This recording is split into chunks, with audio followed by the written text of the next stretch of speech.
Hello, everybody. It's your two favorite heroes, 64 Studios 101, and Fan 12. Here in one adventure together. That's a world's finest comics reference. Yep. Where Batman and Superman used to team up. Don't sue us, DC. Anyway, that's... If you do, only sue him, because I didn't put it in. Betrayal. Anyway, let us watch this episode of Chef Clownman. As I've said before in every last episode, it's felt the most recent, but I'm not going to say that anymore because all of them feel recent from now on. Yeah, yay. So, without further ado, let's start. This is sort of the magnum opus of Chef Clownman, arguably. I'm not sure. I also like the next episode, but... Yeah. And you're also rather a fan of the clown worshippers, right? Yeah, I like the clown worshippers, and in terms of ones, the script of the next one we're currently working on is really good. More on that soon. It's one of my favorites anyway. So this is Superhero Clown. Great title card, by the way. It's sort of like a comic telling of the first bit of this story when Chloe actually becomes a quote-unquote superhero. This music is it plays here too. I called it Captain Clown's theme. I wish we edited it. So, there's the cow. I wish we edited it so you see so you hear drums, because later in the song there's some drums. But anyway, I knew this was the perfect way to open the episode. I was gonna have Johnson holding a title card, one of the action cards, like the Pow Wham cards. I almost wish I did, but oh well. So, I do like when you just see that Batman-style action sequence, and then it turns out you're just filming this. Right? Yeah, I think I had an idea of that for a while before we started the script, and I decided that would be a great opening. Not to brag or anything, but... Yeah, and of course, there's different colors on the wall. Yeah, that explains how each face clown has different colors. And then you see the cardboard cutouts on the floor. This background is first appearance. Oh, and Captain Cola's first appearance. Yeah, first appearance of the background too, but first appearance of Captain Cola, which I think, as opposed to all the later ones at this point, which is all of one and one in a later episode. More than that soon. I actually wrote most of this. Yeah. Anti-Diet Dr. Cola Man sort of set the standard for all the Captain Cola villains. Yeah, Captain Cola has some really long line about how great Diet Dr. Cola is. But anyway, where we got this is, those cartoons in the 80s and stuff that were just all product placement. Yeah, products that were toys mostly, but then like Masters of the Universe. Yeah, Transformers, He-Man. Oh yeah, you already said that. But anyway, blah blah blah, etc. Yeah, so that's basically that's where we got Captain Cola. This is an advertisement for a soda company, isn't it? Captain Cola, he saves the world with his soda. That theme isn't introduced until later. Just like those cartoons, it's all blatant advertisement and terrible plots, really cheesy and terribly drawn. Look at that. See, they're not even their faces already drawn. The thing is, some of those actually have a following, though, so Clowning's like a whole following for Captain Cola. Yeah, that part of it was a real show, I'm sure it would have a real following, too. Oh yeah, here's the Diet Dr. Cola commercial guy here. In his first and so far only appearance, but that's to change soon. Yeah. I like my CD on Johnson's shirt. Yeah. So I had a shirt that was like a picture of a bunch of CDs, and that's how I got that. Yeah. And the sodas. That reminds me of... Notice that picture's just a zoomed-in picture from the intro of the show. If you don't know, Diet Dr. Cola is all sort of based on Coca-Cola, like the red and white and everything. Oh yeah, wasn't the... I meant to have him go off screen, but I accidentally found that I just didn't do it enough, so I had him walk off. I like how he shakes it all out, and it zooms out a bit, because... why didn't it zoom out? I think there was a slide on screen that wasn't supposed to be on screen. That makes sense. Unfortunately, the cereal in there keeps moving while he's eating it. It's okay though, I like that animation. Yeah, me too. Right, there's his costume. Actually, a younger cousin of ours was, we were making this, and she suggested that we have a propeller hat done. Yeah, but we decided not to do it just yet. We decided that wasn't quite right for this costume. To be fair, I think that's actually a pretty good idea. Yeah, at some point, for coming to have a propeller hat. But we wanted to give him more of a stereotypical superhero type costume, except with a distinct Clownman touch to it. I was afraid the red and pink cape wouldn't work, or the The blue and pink cape. I can't think. I remember you thinking that, but I was yeah. pretty sure it would. That's right. This is the Batman reference where, in the original, of course, Bruce Wayne is like, criminals are a superstitious and cowardly lot. What would strike fear in their hearts? And Cloudman basically paraphrases that. Yep, and I don't know why the Chrono just suddenly falls down. Well, why does the Captain Clown and Johnson, boy, that incidentally, just sort of in-joke that only we get back when we were first coming up with the idea of doing this show back in like early 2014, back when we weren't as good at coming up with ideas. One of these ideas was Clownman and Johnson Boy, where they both become superheroes. Or they got to fight a villain called the Jester, not a Joker ripoff, certainly. So yeah, so that's pretty much how I came up with that. So that's pretty much for that idea. Okay, that's what that little scene is. I think it's cool, and we can sort of incorporate. We're gonna do that in some stuff, not necessarily Chef Clownman stuff, but some stuff in the future where we incorporate other ideas that we've sort of scrapped and decided not to use it. Yeah, more on that soon. Yeah, but I think it's cool when we are able to do that. We sort of in here. Kiss the clown on the wall, by the way, is like kiss the cook. It's not like romantic. Yeah, Clownman's just not a very romantic person. By that I mean like not at all. I like how he keeps putting his arm up. Man, yeah. this is longer than I remembered. But it's good because this episode we have a lot to say about it. Yeah. More than almost any other episode so far. Have I even put it out an error yet in the episode? I don't think I have. Oh, you said the cereal was moving a lot. Oh, yeah, good. Anyway, this is the very inappropriate scene that WooFam12 over here wrote. Yeah, because Johnson says a jump like that would kill you, Dark. And then a nice little bit of animation. Yeah, but it's not the greatest animation we've done. I should say, since I'm the one who animates. No, I do it too. No, I know. Somehow we just... I'd be pretty scared to just jump off the building and then land on the trampoline. Johnson's able to do it. Clownman, I mean, I have a slight fear of heights, but I guess Johnson doesn't at all.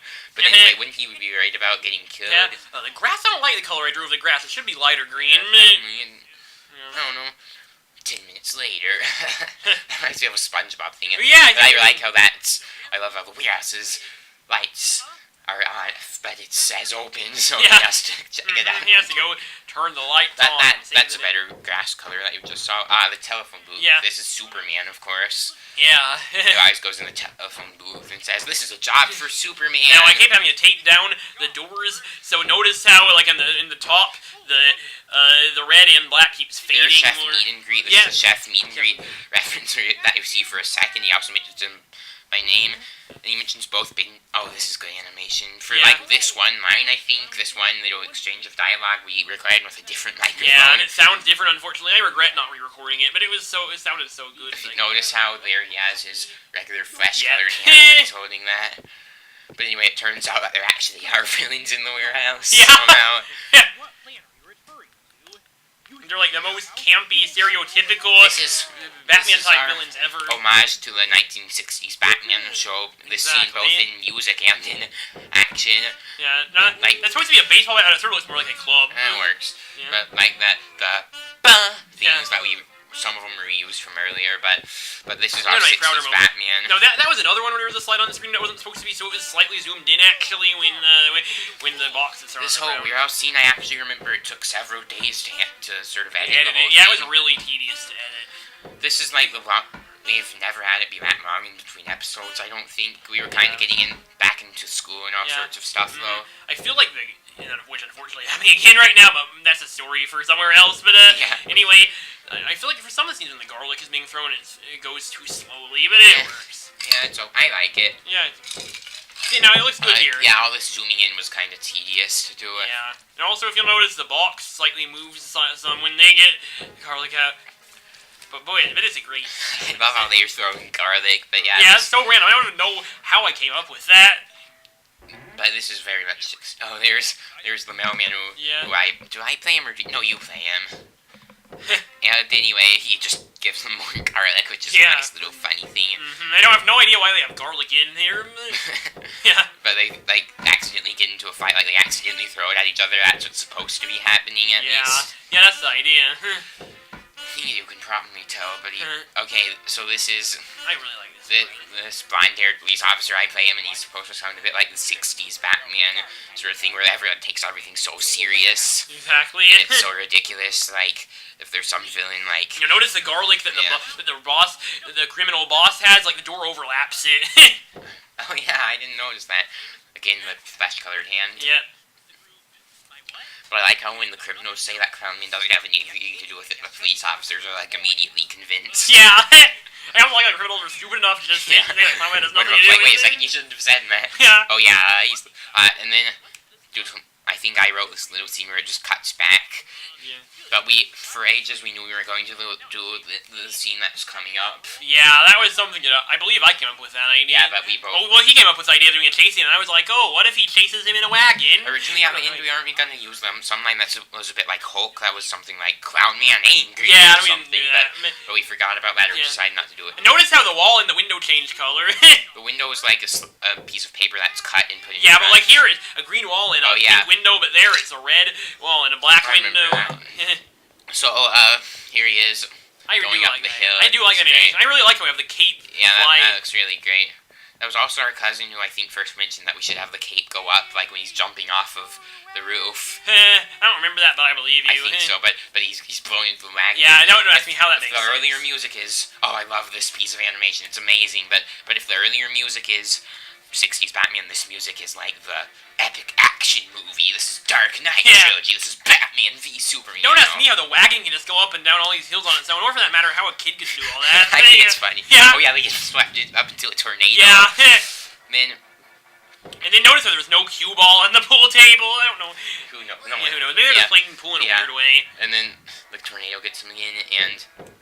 Now, the log and the rock don't look very good. I love the turtle is a great little detail that goes under the log. Yeah, it's a nice... Lightning, of course, flickers. Yeah, proven that it's false that lightning never strikes twice in the same place. Nice. Oh, no, it never does. It strikes 3 times. Oh, yeah. So here's... that guy who's talking right now is from the first Chef Meet and Greet episode ever, yeah, Great Apple Larry Riot. Nice shine. I like this little scene I put in. Another thing, like, I don't know how quite I came up with doing this, but I like it. Yeah. This action wagon scene is one of the best scenes in... This cat in the scene, I wish it could have gone on longer. Yeah. Falling Rocks, I love this one. Yeah, almost video game-esque. And then, of course, Dr. Daddy. But... nice little cameo, but... Yeah, and then... this scene's... the store guy again. Yeah, you check out the candy store guy and the guy in the Chef Clown Christmas special and stuff, they're all that guy. Yeah, It's always like the same shop guy, but now he's selling free wagons. Clement's all happy, because if he never accidentally if the kid ever lost his wagon, Clement he never would have found the identical replacement wagon or whatever. Notice how it's red. Yeah, he's now actually wearing his glove again. And then I really like that was zoomed in each separately. Yeah. Each frame separately was zoomed in. This is the first appearance of Johnson's room, incidentally. Oh, yeah. Oh, yeah. Push the trash can away, but... yeah. This episode is, at the time, like, the safe we really loved, but then this came out and I realized. Actually, I remember at the time I couldn't quite decide whether this or the safe was better, but in hindsight, I was like, is that a joke? This is a lot better than the safe. I like the safe, but this has such great action. Yeah. One of the first where when I watch it, it's pretty much the first where when I watch it, I feel like I'd do it more or less the same if I did it today. Pretty much, yeah. So there's this little pocket watch that he has earlier. We should bring that back at some point. We should. Sorry. Yeah. And then...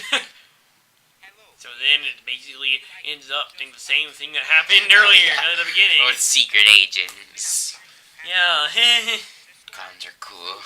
That's just a sign he has up there. But anyway... And this guy returns. Of course, it's the same couple pictures as as in earlier in the episode. Sorry about that. Usually I'm the one who has like a cough or something in these.